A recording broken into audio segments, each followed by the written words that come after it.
That pile of scrap metal you call a lawn ornament is a violation, Mr. Donovan.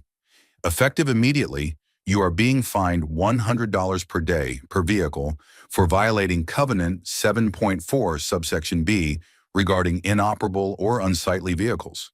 That's $900 a day.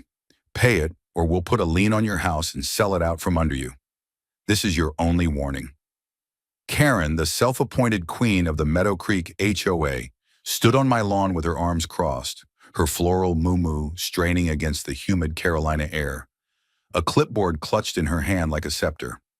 Her face, a mask of smug certainty, was framed by a helmet of stiff blonde hair that hadn't moved since the Reagan administration. She pointed a perfectly manicured but sausage-like finger at the olive-drab chassis of the 1942 Willys MB Jeep I was meticulously restoring in my open garage. Behind it sat a GMCC-CW, a half-track, and a handful of other historic military vehicles, each in a various state of loving repair.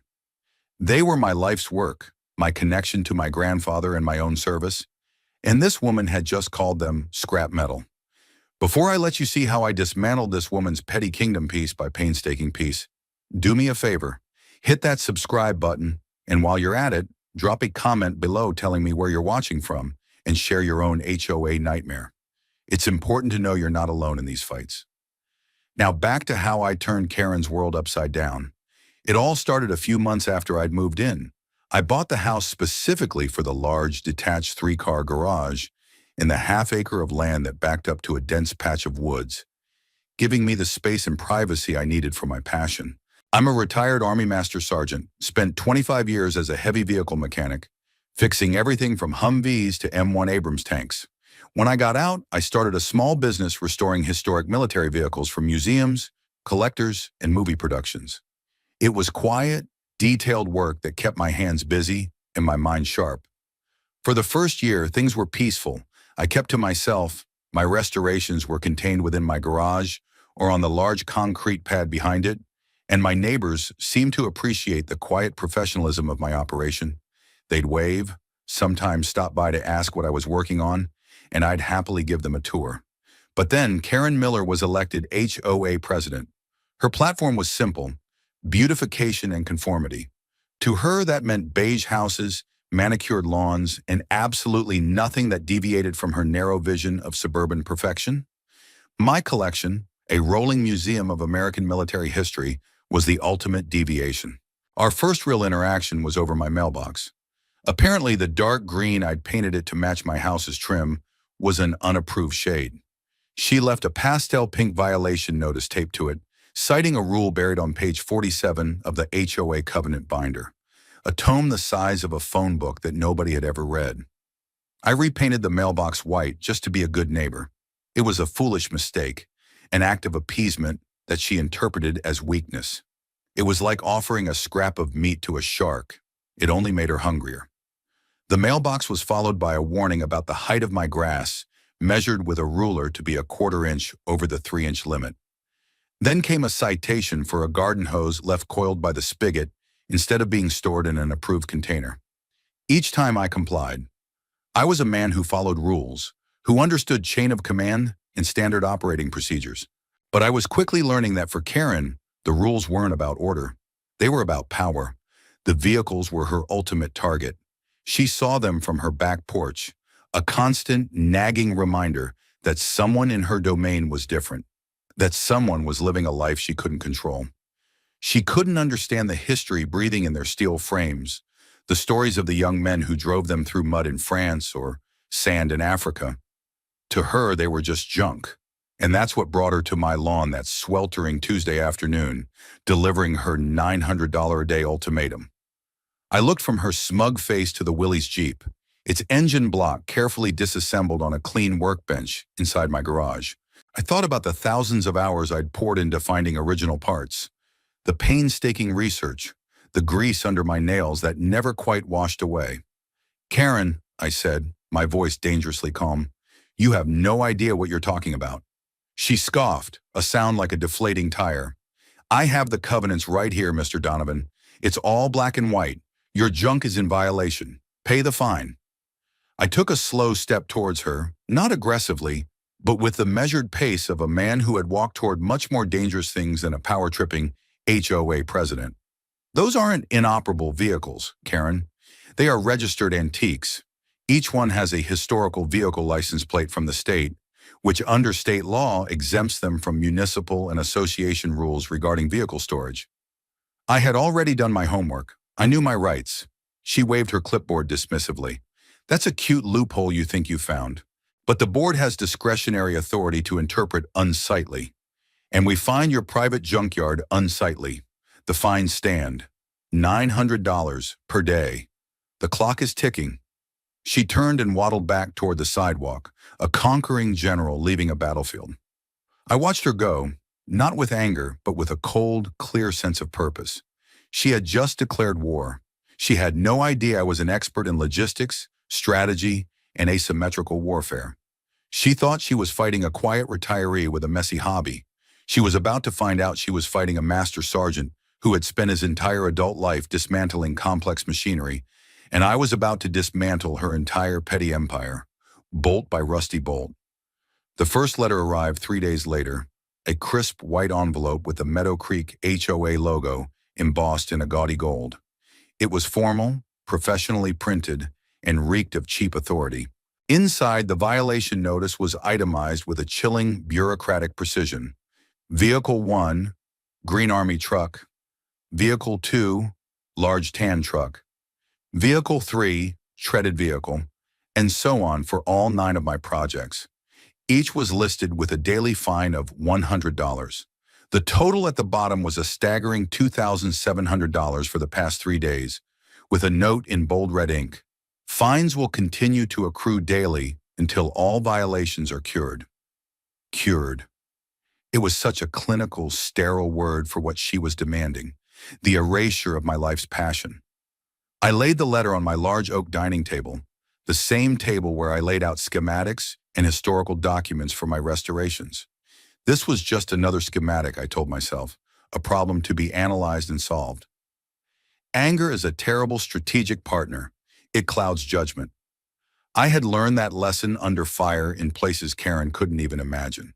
So I pushed the anger down and replaced it with methodical focus. My first step was documentation. I took high-resolution photographs of the letter, the envelope, and the postmark. I started a new file on my computer labeled HOA Engagement, and within it, a subfolder dated with that day. I scanned the letter and saved it as a PDF. Then I created a spreadsheet. In the first column, I listed the date. In the second, action by HOA. In the third, my response. In the fourth, evidence. And in the fifth, accrued fines alleged. This spreadsheet would become my Bible, my doomsday book of Karen's overreach. My second step was to respond, but not in the way she expected. She wanted a panicked phone call, an angry email, a plea for mercy. I would give her none of it. Instead, I drafted a formal, registered letter. I addressed it to the Meadow Creek HOA Board of Directors, care of Karen Miller, President. In it, I calmly and professionally refuted the claim. I cited the specific state statute, Section 20-79.4 of the North Carolina General Statutes, which defines antique automobile and provides for special license plates. I then quoted the part of the law that explicitly states such vehicles are not to be considered abandoned or junk vehicles for the purposes of local ordinances. I included photocopies of the current, valid state registration and historical license plate for each of the 9 vehicles she had cited. I explained that far from being inoperable, each vehicle was either in a state of active, documented restoration or was fully operational, as required by the historical designation. I concluded the letter by stating that the fines were illegitimate and levied in bad faith, and I formally requested that they be rescinded immediately. I made 2 copies of the letter and all its attachments, one for my file and one to send. I drove to the post office and sent the letter via certified mail with a return receipt requested. It cost me $7.85, the best money I'd ever spent. Now the ball was in her court, and there was a legal record that I had placed it there. While I waited for her response, I turned my attention to the HOA covenants themselves. I poured a cup of black coffee, sat down with that monstrous 3-ring binder, and started reading. Every single page. It was a masterpiece of poorly written, contradictory, and ambiguous legalese, likely cobbled together from a dozen different templates without any real legal oversight. I highlighted every clause related to vehicles, property maintenance, and the board's authority. What I found was fascinating. The rule she cited, 7.4b, was indeed about inoperable or unsightly vehicles. But the definition of inoperable was a vehicle that could not move under its own power for more than 30 days. Several of my vehicles, including the Willys Jeep, were currently disassembled for restoration, but I made a point to reassemble and drive each one around my property at least once every few weeks for this very reason. The term unsightly was left completely undefined, granting the board its discretionary authority. This was the legal gray area she was living in, a fog of subjectivity she used as a weapon. But then I found something better. In the appendix, there was a list of amendments. One from 2003 was an attempt to regulate home businesses. It stated that any business that didn't involve commercial vehicle traffic, excessive noise, or hazardous materials was permitted. My restoration work was silent, save for the occasional clank of a wrench, and involved no customer traffic. This amendment gave me another layer of defense. Karen's response came a week later. Not in a formal letter, but in another pink violation slip left on my door. This one was for operating an illegal home business, citing the very amendment I had found. The notice stated that my restoration work was clearly a commercial enterprise and was not permitted. She had completely ignored my certified letter, the state statutes, and the registrations. She had simply pivoted, opening a new front in her war. And the fines for the vehicles? A second official letter arrived the same day, informing me that the board had reviewed my correspondence and rejected my interpretation of the state law. The letter, signed by Karen, stated that the HOA covenants superseded state law in this matter, a claim that was laughably, fundamentally untrue. The total alleged fines now stood at over $9,000. It was clear she wasn't going to back down.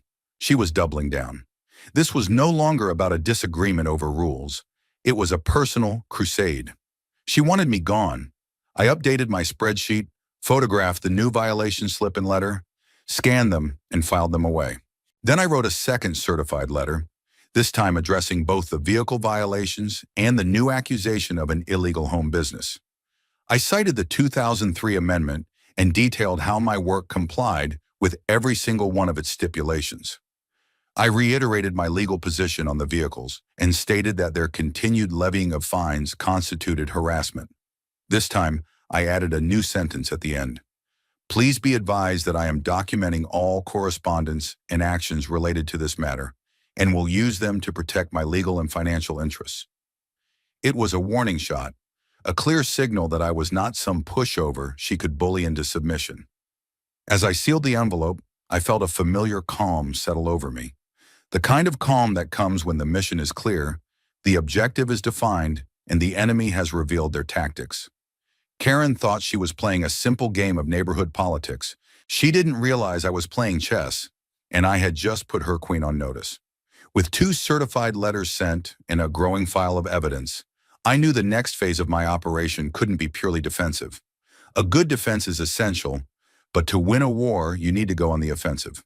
My target was no longer just the flimsy violations she was throwing at me. It was Karen Miller's entire power structure. I needed intelligence. I started with simple reconnaissance. I began taking walks around the neighborhood every evening, always with my phone in my pocket. I wasn't just getting exercise, I was observing. I noted the houses with pristine, Karen-approved lawns.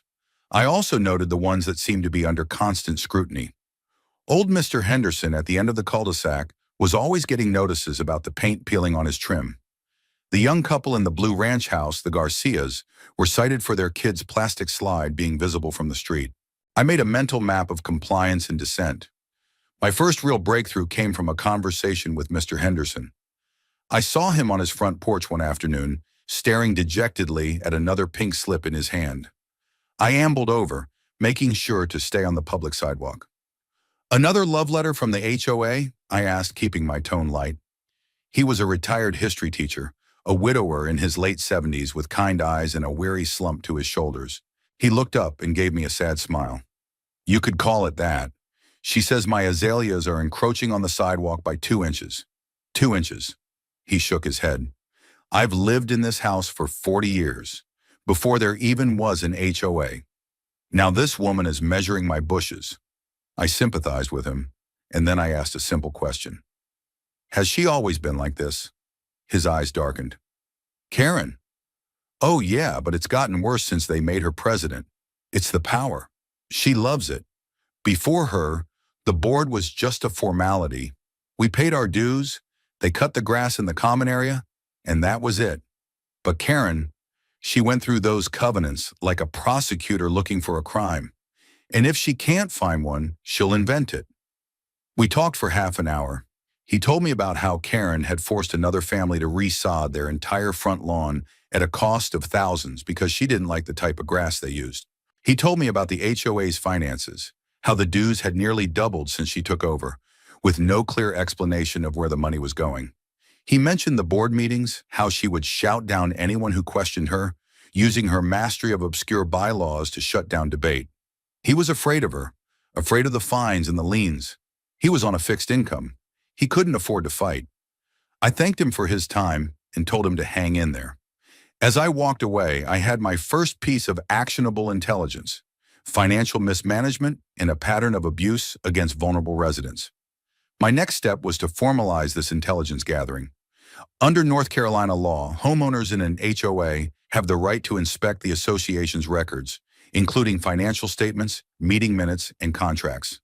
The next morning, I drafted a third formal request, again sent by certified mail. This time, I wasn't refuting a fine. I was invoking my statutory right to inspect all HOA financial records for the past 3 years, all contracts with vendors, and all minutes from board meetings. I gave them 10 business days to comply, as required by the statute. This was a direct strike at the heart of her authority. A fine for a vehicle is one thing. A demand to see the books is another entirely. It implies suspicion. It suggests a deeper problem. And it was a request she could not legally deny without exposing herself to serious liability. While I waited for the 10 days to elapse, I broadened my network. I found the neighborhood's social media page, a mostly dormant group where people posted about lost dogs and advertised garage sales. I started a new thread. The post was carefully worded, neutral, and inquisitive. Hello, neighbors. I'm trying to get a better understanding of our HOA's budget and recent expenditures. Have the annual financial reports been made available to homeowners? I can't seem to find them on the community website.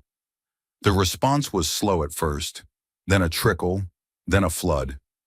A dozen homeowners commented, all saying the same thing. They had never seen a detailed budget.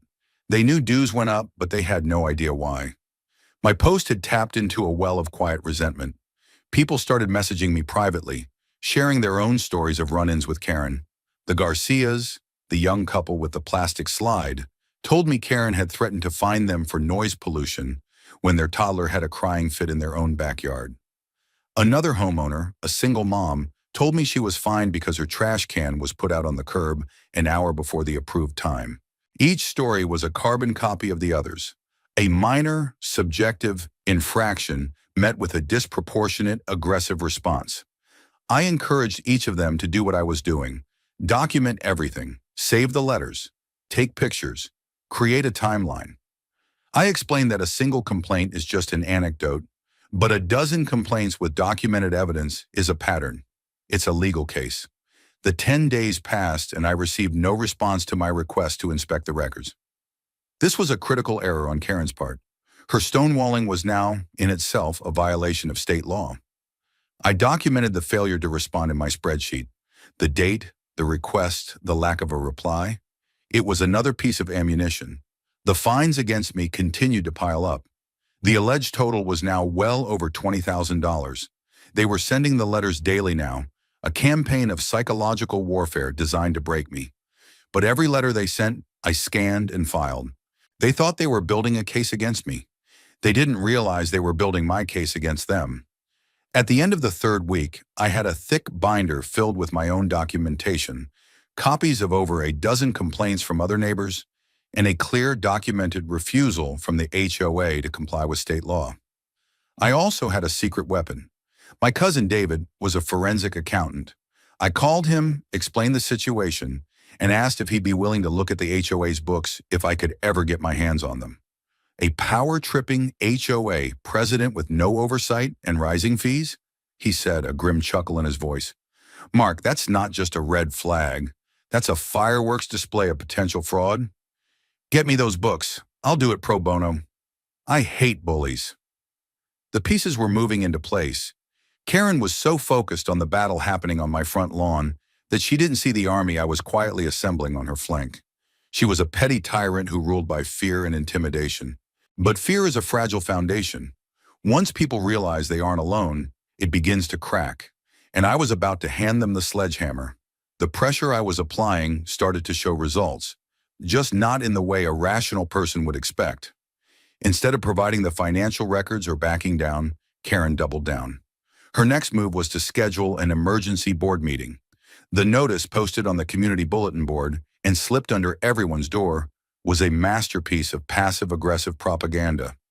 It didn't mention me by name, but its purpose was unmistakable.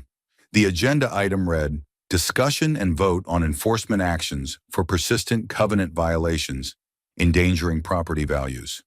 It was a public show trial, and I was the guest of honor. She intended to use the meeting to rally support, to portray me as a stubborn scofflaw who was single-handedly dragging the neighborhood into ruin with my junkyard.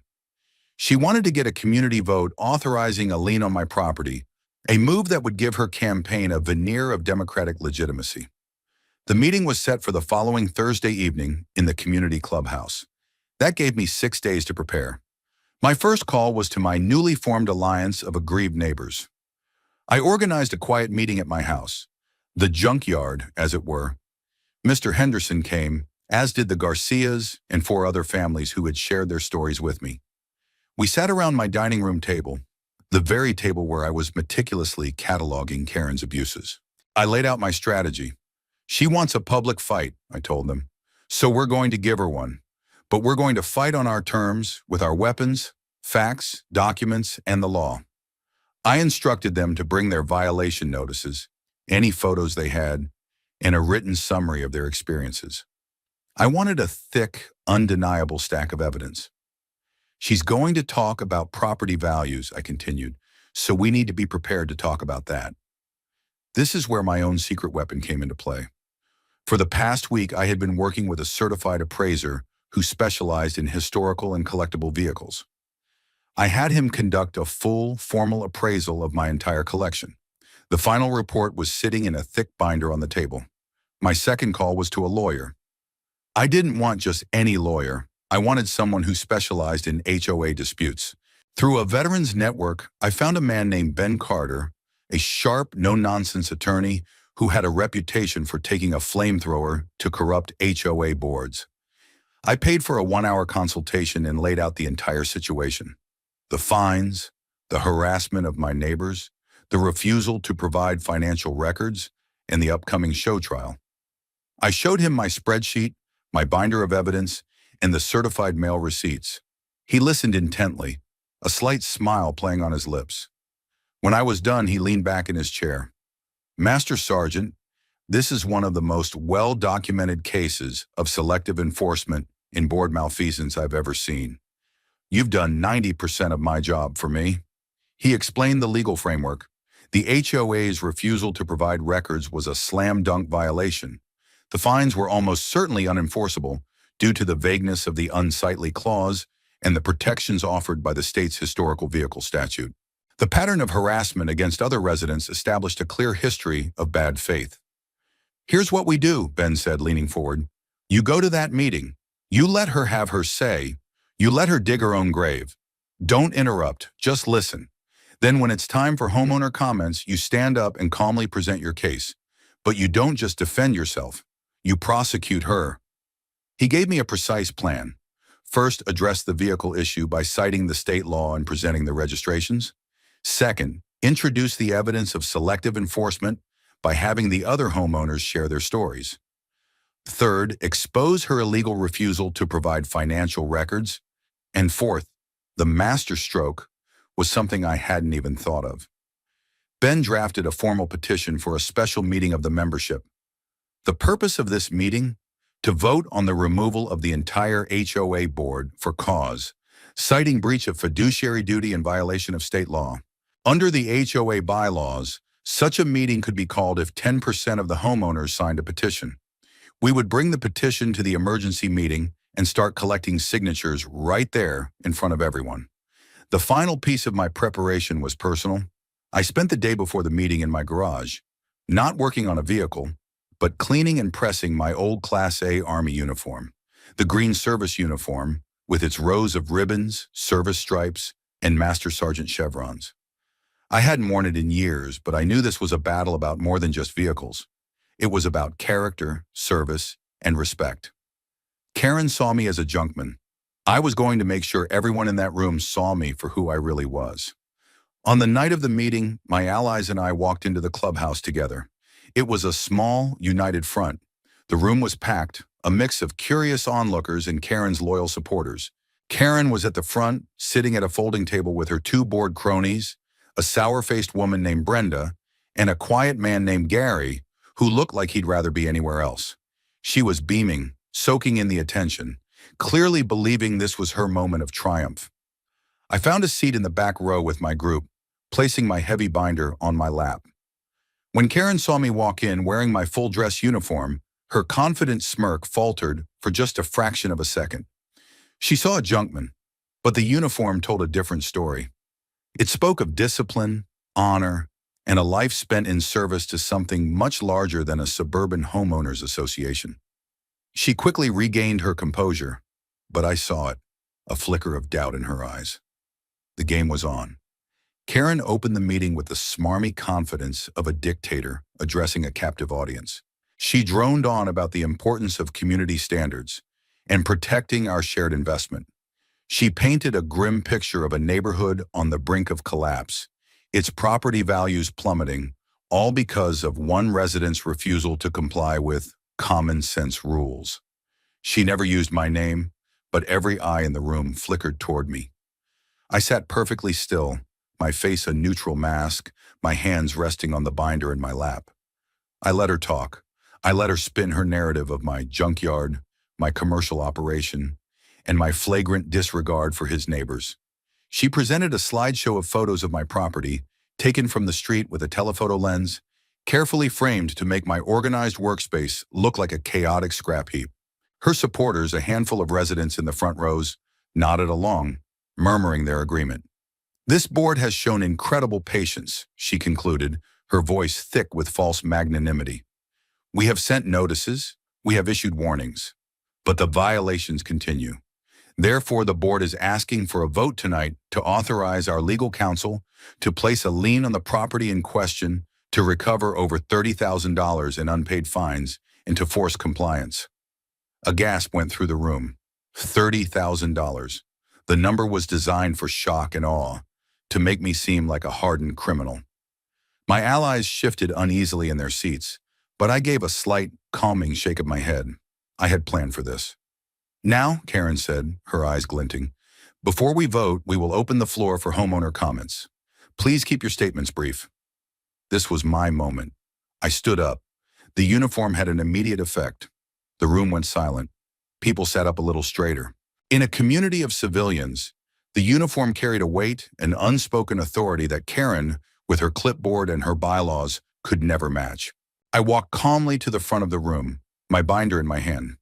"Good evening," I began, my voice steady and clear, carrying easily to the back wall. "My name is Mark Donovan. I live at 112 Oak Ridge Drive, and I am the resident whose property is the subject of this meeting." I looked directly at Karen. "First, I would like to address the matter of the alleged $30,000 in fines. These fines were levied against me for keeping unsightly, inoperable vehicles on my property." I opened my binder. In my hand, I have the current, valid North Carolina historical vehicle registrations for every single one of my 9 vehicles.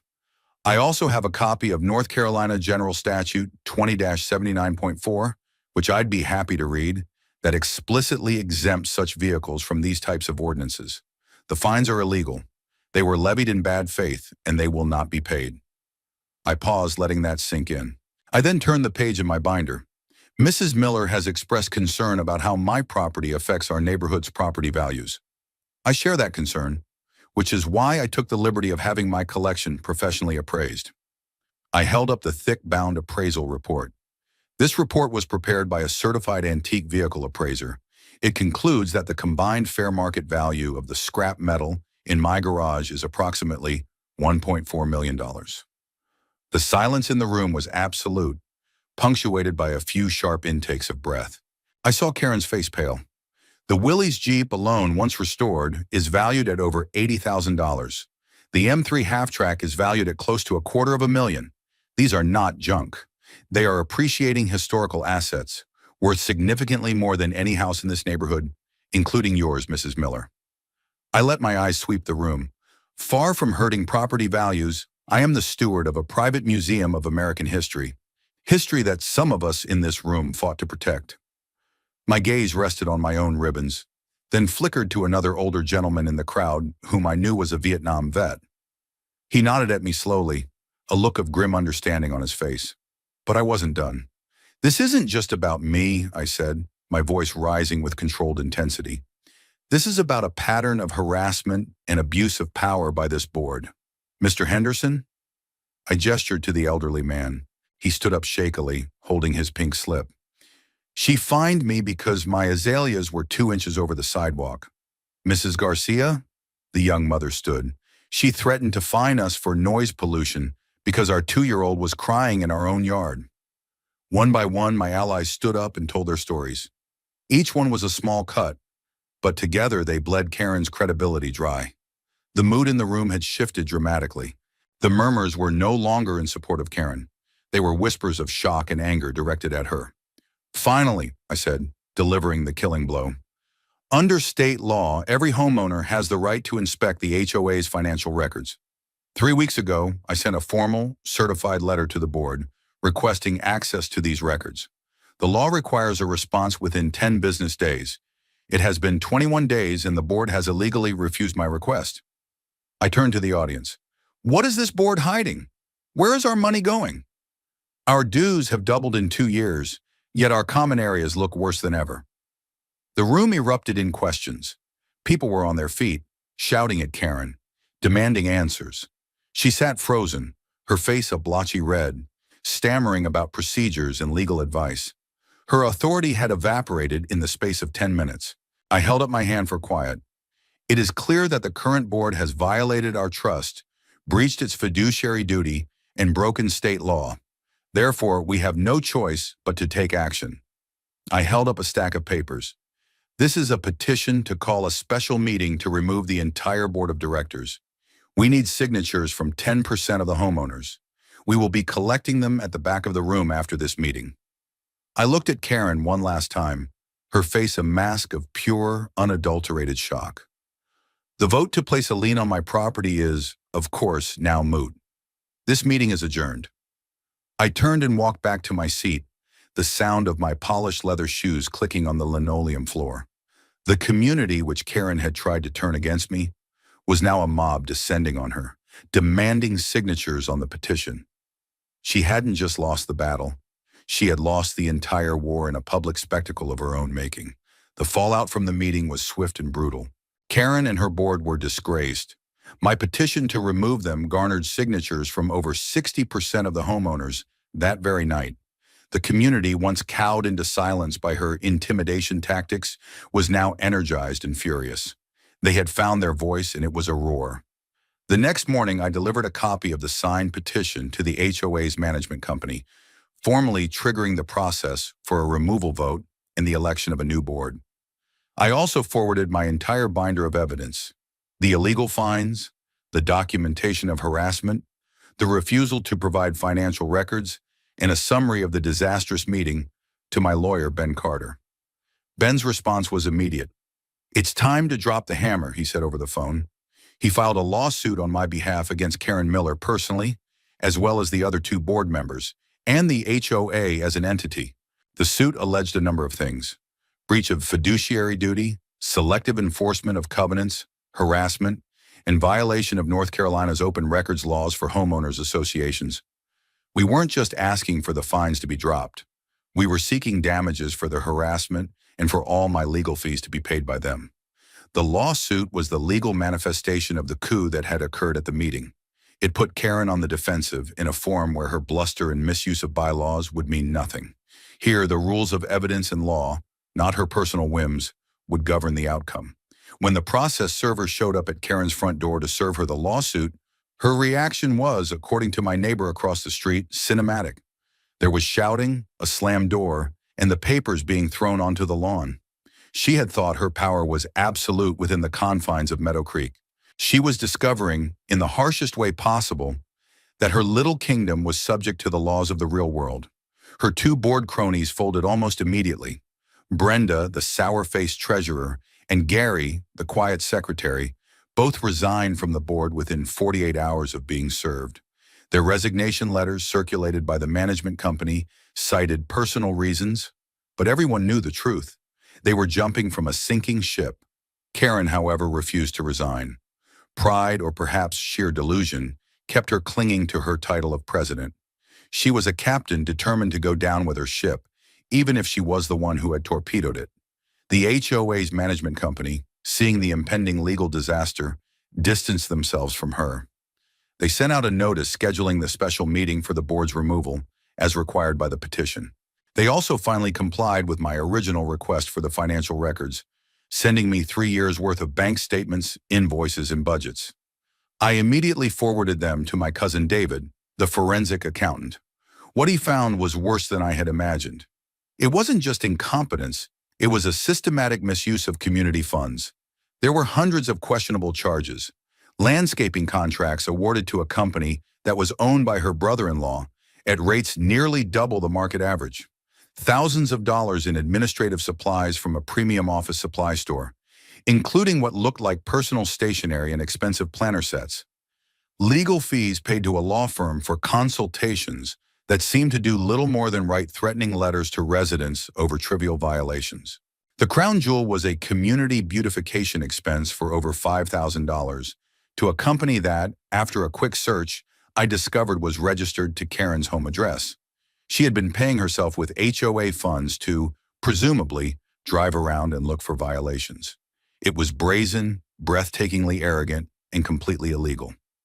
David compiled his findings into a professional, devastating report, complete with copies of the suspicious invoices and public records, linking the vendors back to Karen and her family. This was no longer just a civil matter. This was evidence of potential criminal fraud and embezzlement. I updated Ben with this new information. He whistled softly over the phone. Well, that elevates things. I'll be forwarding this report to the district attorney's office. She's not just going to lose her little presidency.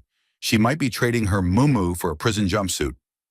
The day of the special meeting arrived. The atmosphere in the clubhouse was electric. It wasn't a meeting, it was a sentencing. Karen showed up, her face pale and drawn, but still defiant. She tried to give a speech, to defend her record, but the homeowners shouted her down. They weren't interested in her excuses. The vote was a formality, a near-unanimous decision to remove her from the board, effective immediately. As the results were read, she didn't look angry. She just looked empty, a queen without a kingdom. But her public humiliation wasn't the end of it. The real consequences were just beginning. The lawsuit was moving forward, and now the DA's office was opening an investigation into the HOA's finances based on David's report. Karen had used paperwork to terrorize her neighbors. Now a mountain of paperwork, bank statements, invoices, legal filings, was about to bury her. The legal trap she had set for me, the lien on my house for $30,000 in fake fines, had been reversed. Now she was the one facing financial ruin and potential criminal charges, all because she couldn't stand the sight of a few old army trucks that represented a history of service and sacrifice she could never comprehend. Her crusade for beige conformity had crashed and burned, and the smoke was clearing to reveal a community finally free from her reign. With Karen deposed and the lawsuit in motion, the neighborhood seemed to take a collective breath of fresh air.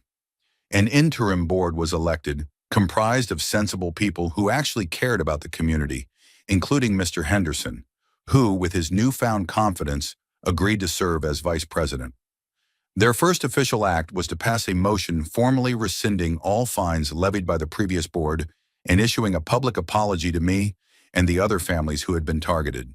It was a symbolic gesture, but a powerful one. It was an admission of wrongdoing and a promise of a new direction. The legal battle, however, continued on its own methodical track. Karen, now stripped of her title and her power, had to hire her own attorney.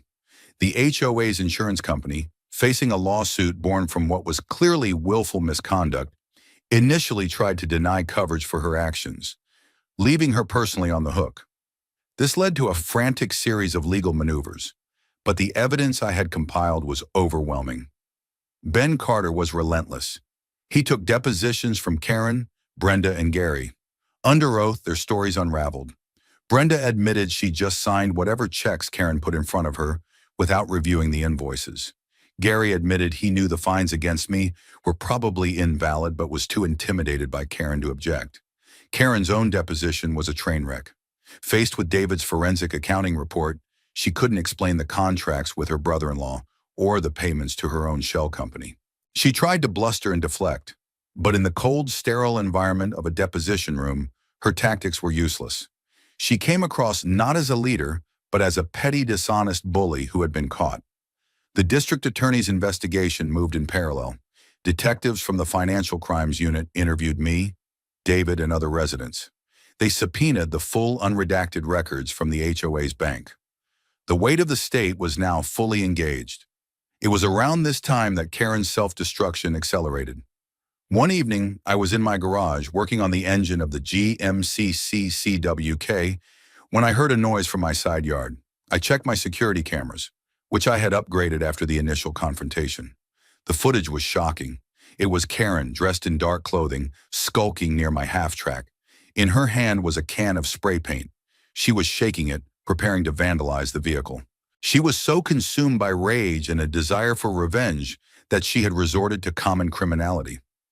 I didn't call the police immediately. Instead, I saved the high-definition video file. I made 3 copies. Then I walked outside, the heavy steel of a 4-way tire iron in my hand. I didn't run. I just walked calmly around the corner of the house. The moment she saw me, she froze, her eyes wide with panic, like a deer caught in the headlights. The spray paint can clattered to the ground. "You know, Karen," I said, my voice quiet but carrying the cold weight of absolute authority. "I have you on 3 different high-definition cameras.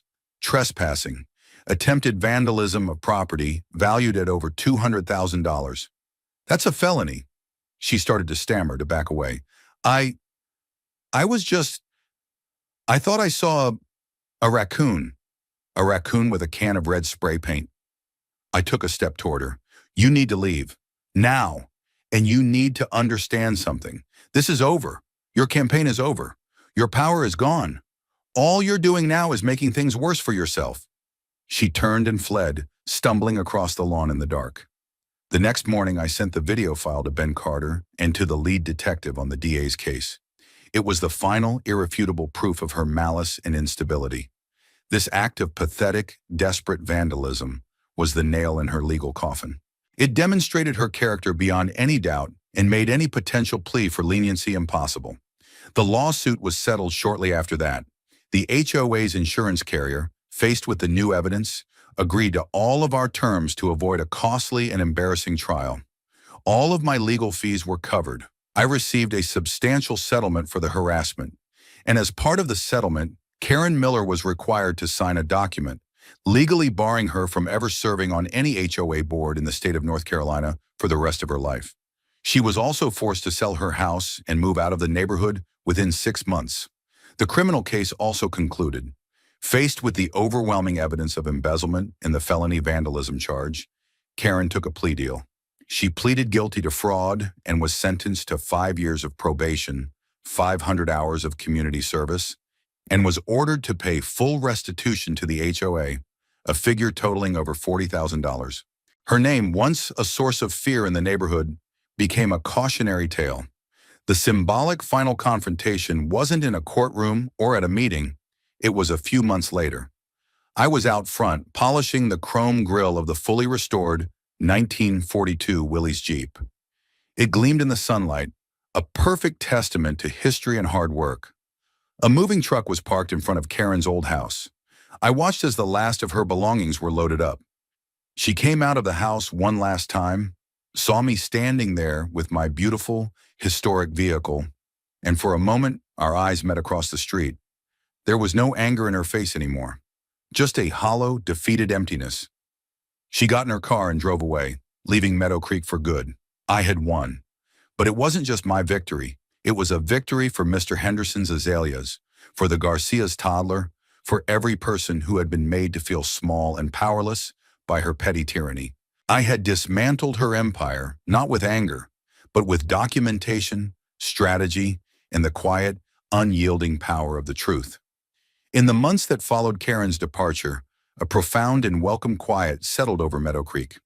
The constant, low-grade anxiety that had permeated the neighborhood was gone, replaced by a sense of shared ownership and mutual respect.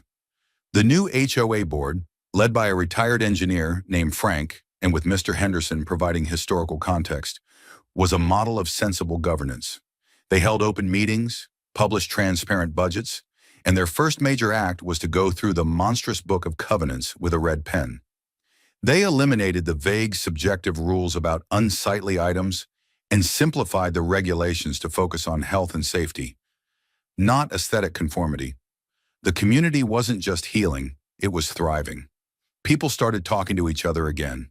The Garcias hosted a neighborhood barbecue, and their kids' plastic slide was proudly set up in the front yard, a small but potent symbol of the new era.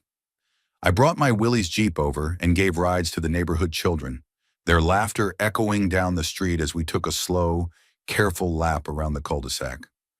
They looked at the Jeep not as junk, but with a sense of wonder, their parents taking pictures and asking me questions about its history, about the D-Day markings I had carefully stenciled on the bumper. The restitution money Karen was forced to pay back was put to good use. The board hired a reputable local company, one with no family ties to any board members, to landscape the common areas. They planted new trees, repaired the playground equipment, and for the first time in years, the neighborhood felt truly cared for. My own life returned to its peaceful rhythm. The cloud of the lawsuit and the constant need for vigilance had lifted. I could now spend my days in the garage, focused solely on the intricate work of restoration, the smell of grease and old steel, my constant companions. The settlement I received was more than enough to cover the cost of a full restoration of the M3 half-track, and I poured myself into that project, transforming the hulking piece of history into a museum-quality masterpiece. My business, which had been under threat, flourished. News of my victory and the story of the $1 million Junkyard had spread through the historic vehicle community. I started getting calls from all over the country, from serious collectors and institutions who wanted someone with my skills and my integrity to work on their prized vehicles. I had more work than I could handle, a good problem to have. One of my most satisfying projects was for a local VFW post. They had an old M37 Power Wagon that had been sitting behind their building for decades, rusting away. They didn't have the money for a full restoration. Using a portion of my settlement money, I offered to do the work at cost, and my veteran friends and I organized community workdays to help with the disassembly and cleaning. It became a neighborhood project. People would stop by with coffee and donuts, or just to watch and learn.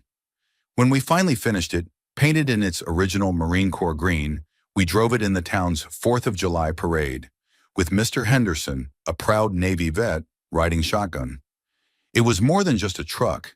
It was a piece of shared history that we had all saved together. The victory wasn't just in defeating Karen, it was in what came after. It was in the restoration of the community itself. We had faced a bully and discovered our collective strength. We learned that covenants and bylaws are only as powerful as the people who wield them, and that when they are used as weapons, they can be disarmed by unity and truth. Occasionally, I would think about Karen. I didn't feel anger or even pity. I saw her as a case study in how the hunger for power, even on the smallest scale, can corrupt and consume a person. She had been given a little bit of authority, and instead of using it to serve, She used it to dominate. In the end, the very rules she had weaponized were the ones that undid her. Her obsession with my property, with my life, blinded her to her own vulnerabilities, her own glass house. My final act of defiance, or perhaps of peace, was to install a flagpole in my front yard. I flew the American flag, and below it, the flag of the U.S. Army. It stood tall and proud, a silent statement to all who passed. It was a reminder that this was my home, that I had earned the right to live peacefully within it, and that some things, honor, integrity, and a respect for history, are not subject to the whims of any homeowners association. The flag flew over a neighborhood that was no longer defined by fear and conformity, but by freedom and community. And in my garage, surrounded by the ghosts of heroes and the smell of honest work, I was finally, truly home. The story of our HOA battle became something of a local legend. The tale of the veteran with the $1 million junkyard who took down the corrupt board president was told at neighborhood cookouts and over backyard fences. It served as a powerful reminder to the new board, and to all of us, of the importance of vigilance and fairness. The new board, with Frank at the helm and Mr. Henderson as his steady second-in-command, initiated a full review of all the HOA's vendor contracts. Unsurprisingly, they found that the landscaping company owned by Karen's brother-in-law had been overcharging the community for years. They terminated the contract and put the new one out for a competitive, transparent bidding process, ultimately saving the homeowners thousands of dollars a year. The changes were palpable. The pink violation slips disappeared, replaced by friendly reminders in the community newsletter. The board's meetings were no longer confrontational tribunals, but collaborative problem-solving sessions.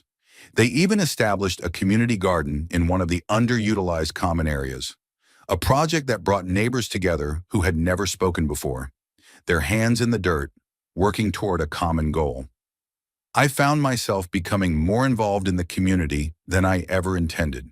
People would stop me on my walks, not to complain about my vehicles, but to ask for my opinion on things. They saw me not as the neighborhood troublemaker, but as someone who had stood up for them, someone who had fought for principle. Reluctantly at first, I agreed to serve on the new Architectural Review Committee. My role, as I saw it, was to be the voice of reason, to ensure that the rules were applied fairly and with a healthy dose of common sense, ensuring no one would ever have to go through what I did. Our first case was a young family who wanted to build a treehouse for their kids. The old rules would have forbidden it outright. Our new committee reviewed the plans, made a few suggestions for safety, and approved it unanimously. Seeing the joy on those kids' faces as their father built them, their own little castle in the sky felt like a far greater victory than simply defeating Karen.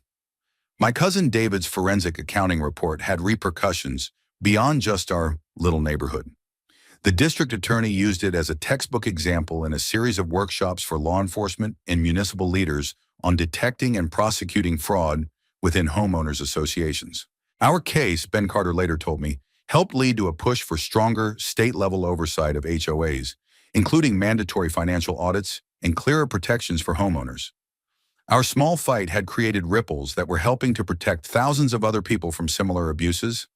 As for my collection, it gained a new level of respect and appreciation. The local newspaper did a feature story on me, complete with a full-page photo of me standing proudly with my fully restored vehicles. The headline read, "Local Veterans Junkyard Hides $1 Million Collection and a Lesson in Justice." The article brought a new wave of interest.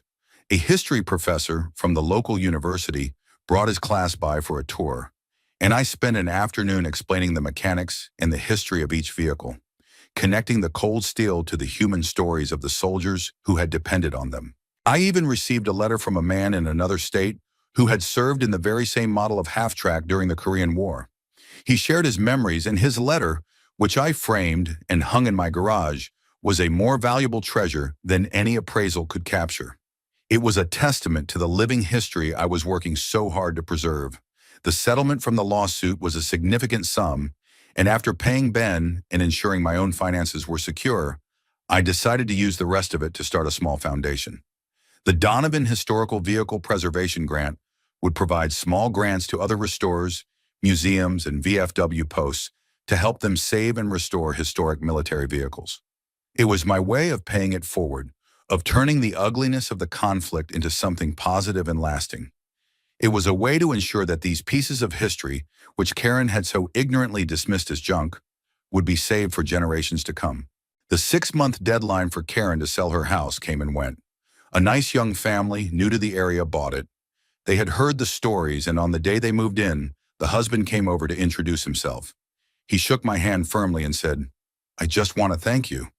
We picked this neighborhood because we heard it was a community that looks out for each other. That, more than anything, was the ultimate sign of our success. We hadn't just removed a tyrant. We had reshaped the identity of our community.